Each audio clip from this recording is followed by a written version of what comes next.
Today is an exciting time in the life of our congregation. After today's service, you've called a congregational meeting to elect a settled minister. It's been more than a decade since First Unitarian Universalist has done such a thing, and I'm hoping it will be the last time you do so for quite a while.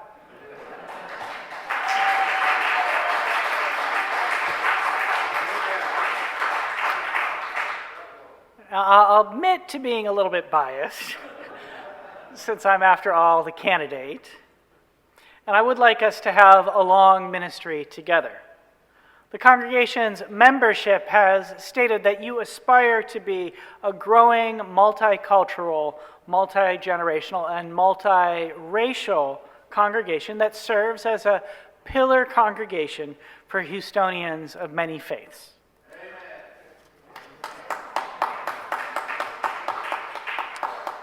In other words, you want First Unitarian Universalist to return to being a large church. You can amen to that. And I say return because the congregation has been large before. In the 1960s, when Horace Westwood was here, membership reached 800 people. I'm not really certain where they put all of them. But in those days, First Unitarian Universalist was known as the first historically white congregation in the city to legally desegregate. Westwood marched in Selma alongside Reverend Dr. Martin Luther King, spoke out in Houston against religious fundamentalism, and had the bold claim that science and religion could be reconciled. The roles declined in the 1970s, but then, during the latter years of Bob Shibley's ministry, the membership hit over 500 again. His time with you saw the congregation play a leading role in the nation's sanctuary movement, become the first openly gay minister embraced by a non-LGBTQ congregation, and offer a safe haven for LGBTQ youth by forming the Hatch Ministry. Yeah, can we get an amen to that? Consequential ministries tend to build large congregations. Large congregations have long ministries. It's not a coincidence that Westwood and Shibley both were here for 20 years or more. Typically takes 8 to 10 years to change the culture of a religious community. The two of them each stuck around long enough to facilitate the kind of congregational change necessary for growth. I'd like to do the same. And I'm excited about the prospect of serving as your settled minister, in part because I see the congregational change is coming. In the 6.5 years since I arrived, theoretically for a 1-year interim ministry, First Unitarian Universalist has done a lot to prepare for growth. After struggling to operate 2 or 3, if you count the one in Mexico, satellite campuses, we've refocused our ministry on the center city. We've modernized and stabilized congregational administration. We put the congregation onto firmer financial ground. We've started to move from a philosophy of scarcity to one of abundance. And we're spending less time worrying about making payroll and more time imagining what kind of ministry we can collectively create. Perhaps more importantly, for the first time in First Unitarian Universalist history, we are turning towards becoming a truly multiracial and multicultural congregation. Next week, our first service, that's the 9:30 service, is going to be entirely in Spanish. Hola.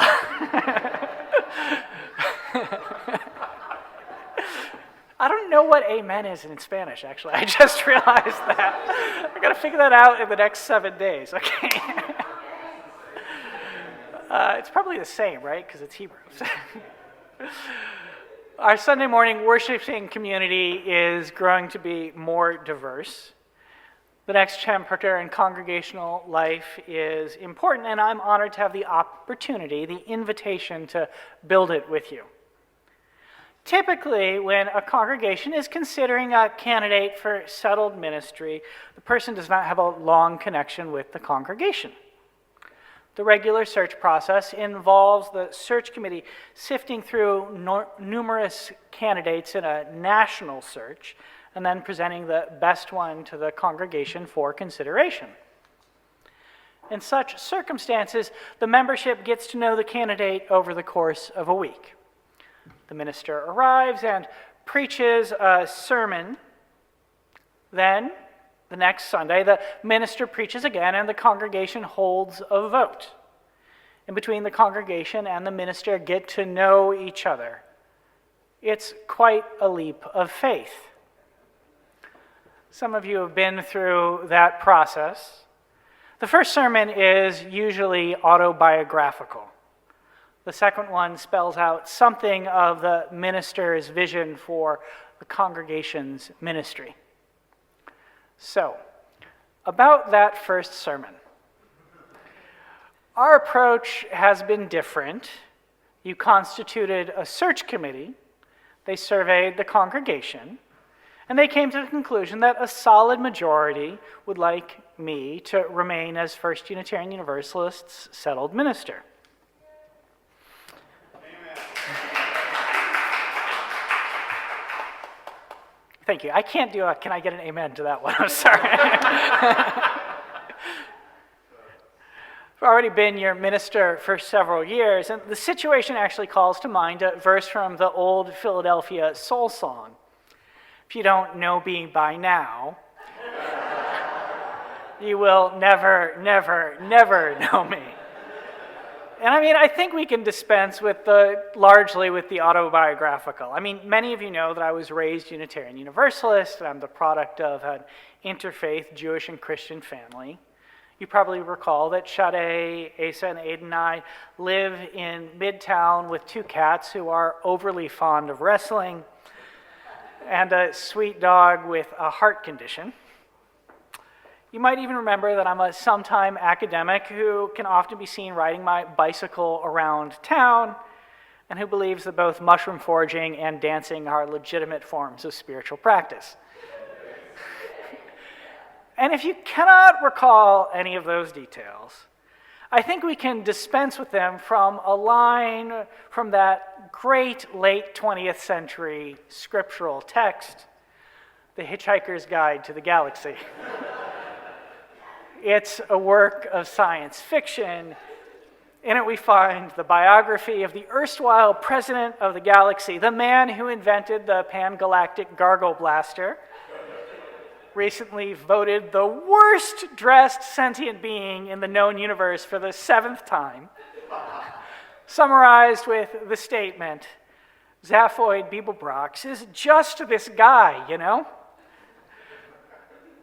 Just this guy. My story and yours have been intertwined for several years now, and that is significant for both of us. My biography will always read, Colin Bossen was the senior minister of the First Unitarian Universalist Church of Houston, and your congregational history will include an entry that scans much the same. For the truth of ministry is that ministers make congregations, and congregations make ministers. Calling me as your settled minister is an affirmation that we would like to continue in that work of co-creation. A brief anecdote here. Before I left Boston, I had the privilege of attending an event celebrating the 60th anniversary of the ordination of Carl Scoville. His name is probably unfamiliar to you. He retired from the ministry some 25 years ago, and as far as I know, he never came to Texas or preached from this pulpit. But he was an active parish minister for 45 years, 32 of them as the senior minister of King's Chapel in Boston. It's one of our most historic congregations. It's a good 90 years older than the United States. and has long been regarded as one of Boston's major civic and religious institutions. Now, Scoville's ministry is the stuff of clerical legend. He rebuilt the congregation after a period of conflict and frightfully low membership when it was even questionable whether they could continue to afford a minister. Renowned for his deep sense of spirituality, he became a sort of unofficial dean for area preachers. Offering a weekly radio sermon on a commercial station with a large audience, he could distill the entire conundrum of contemporary religious life into a sentence. The unchurched are waiting for one thing: the sight of our transformation by the faith we profess, he would say. The sight of our transformation by the faith we profess. Scoville was one of the people who offered remarks at that celebration of his ministry. And one thing he said stuck with me. When I arrived at King's Chapel, I was not yet who I would become. Accepting the call meant, he stated, embracing the slow, hard work of transformation that was of myself, but also of another self. Over his years at King's Chapel, he learned, in other words, that the process of personal spiritual growth was closely connected to the process of congregational growth. The more he deepened his own spirituality, the deeper the spirituality of the congregation became. Now, this is a very Unitarian perspective. In his classic sermon, The Likeness to God, the 19th century Unitarian theologian William Ellery Channing told us that true religion consists in proposing as our great end growing likeness to the divine. Transformation by faith is not something that happens all at once. It is not sudden. It is the slow unfolding work, the work of becoming. Between minister and congregation, it is the process of co-creation. I change, you change, we change. Together we craft a growing multicultural, multi-generational, and multiracial congregation that serves as a pillar congregation for Houstonians of many faiths. Not me alone, not you alone, but us together. If you call me as your minister, you will not be saying, we think Colin is completely the minister we need to empower us to live out our mission. You will be saying, we have faith that Colin can grow with us into being that minister. And if I accept your call, I'll not be saying First Unitarian Universalist is already the congregation that I am supposed to minister to. I'll be saying I have the faith that First Unitarian Universalist can grow with me into the congregation that I am supposed to minister to. Our time together will be transformational. I change, you change, we change. It will be a testament to the faith we share in Unitarian Universalism, to our mission, to our vision of widening love's circle. Widening love's circle. In what remains of this sermon, I'm going to focus on how I understand our shared vision. I would like to cast a glimpse of how we might transform each other. This brings me to Vision 2050. I'll have retired by then, but First Unitarian Universalist will still be here. And if our work is together is successful, the congregation will have transformed spiritually and numerically. We will have regained our place as a major civic and religious institution. We will have returned to being a large church. Can I get an amen to that? This requires two kinds of spiritual work.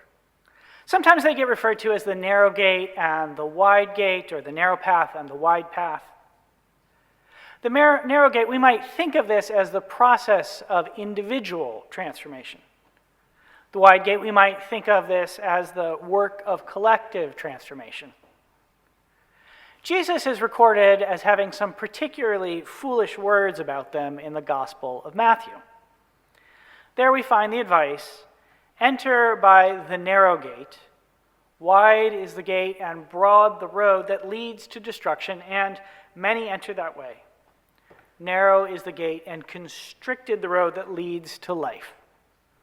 The implication is that the narrow gate, the path of individual transformation, and the wide gate, the path of collective transformation, are somewhat incompatible.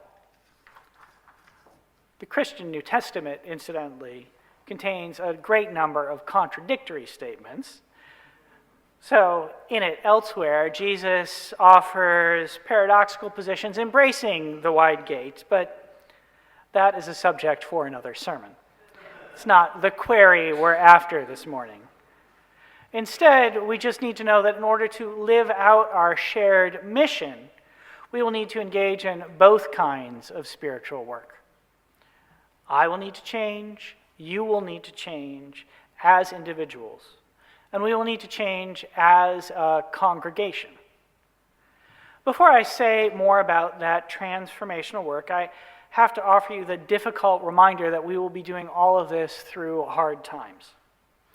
No matter what happens next month, we will be examining both the narrow gate and the wide gate within the context of a world in crisis.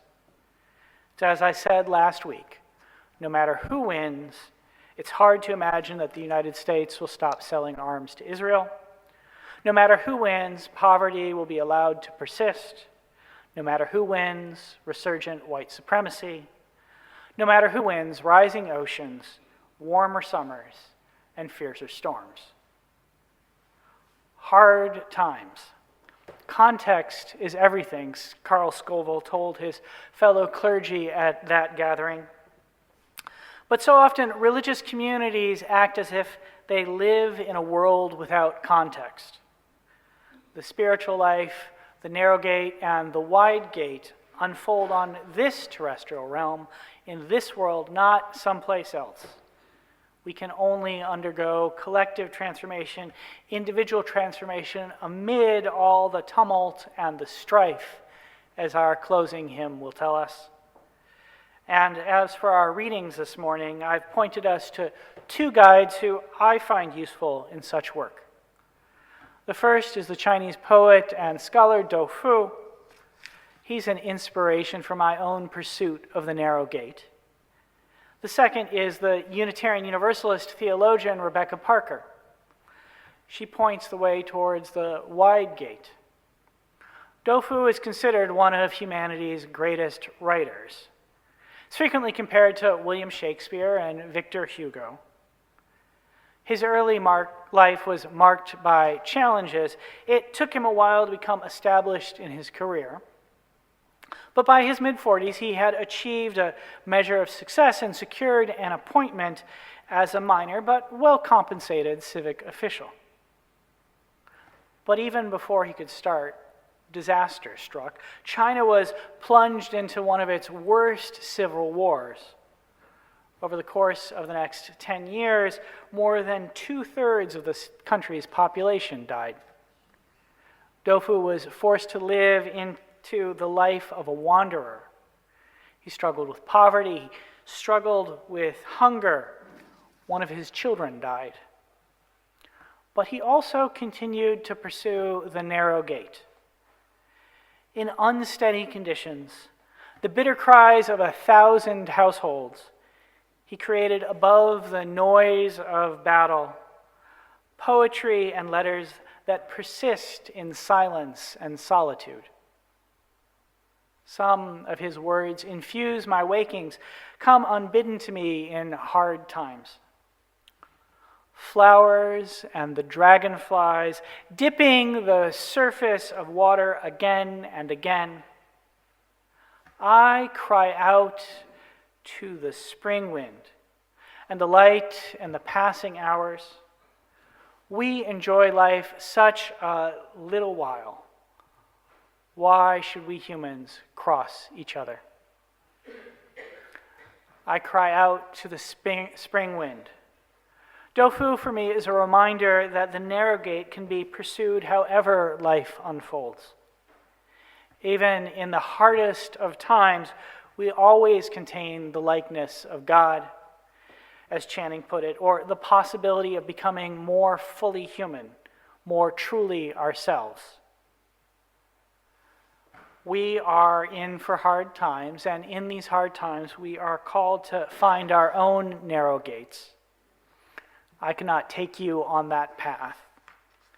That is for you to do. Our tradition and our congregation recognizes that there are not one path, but many paths.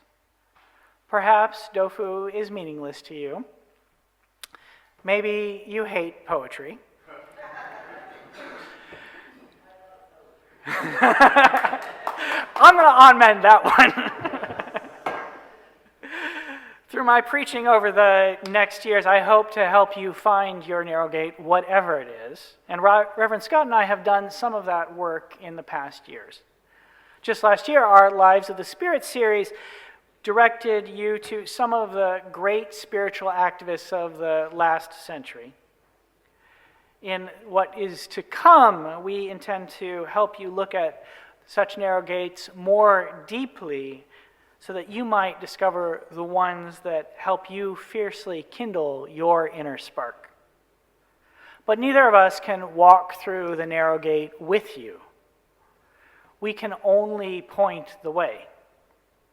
Your work of individual transformation is your work. It's not mine. You alone can do it.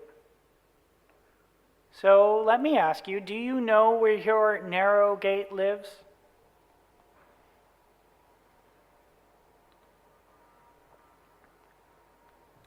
As an invocation of Dofu might suggest, literature and art form part of mine. But what about you? And what can I do to help you find that narrow gate of yours so that you can walk through it? The narrow gate, we could think of this as part of the Unitarian tradition. The emphasis is on personal development, the formation of character.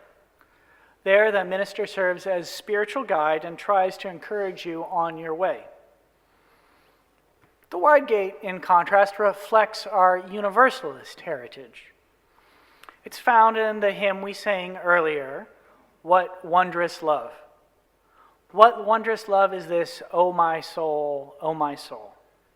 When I was sinking down beneath my sorrow's ground, friends to me gathered round. It is the work of crafting a community, as Rebecca Parker reminds us, where we can take refuge. This is the community of the wide gate. It contains the possibility of our collective transformation. It is the creation of a sacred gathering place. It's how we come together to pursue the sources that uphold and sustain life. Upholding and sustaining life, we are in the midst of hard times. There are more hard times on the horizon.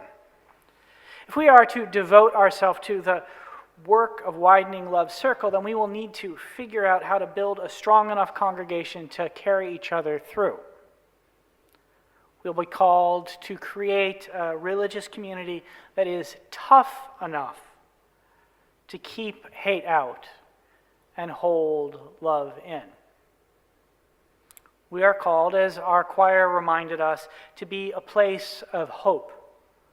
We are called to lift up the possibilities, find some room to act, and offer each other laughter and singing in the hard times. First Unitarian Universalist has done this in the past when Westwood and Shibley were here. That's why the congregation grew so dramatically during their tenures. Over their ministries, the congregation offered sanctuary to civil rights workers, peace activists, the LGBTQ communities, and refugees. The love we are called to provide in our own hard times will be different. I look forward to uncovering it, to creating a wide gate of collective transformation that contains it together.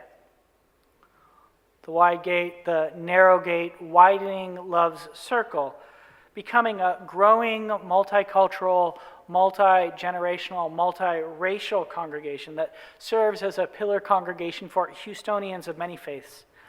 My vision 2050 for First Unitarian Universalist is simple. I'm inviting you to join with me in the work of individual and collective transformation. I believe that together we can become the best versions of ourselves, a minister and a congregation devoted to changing each other, and in doing so, laboring to bring into being the more beautiful world we dream about. To that I ask, will the congregation say, Amen? Amen.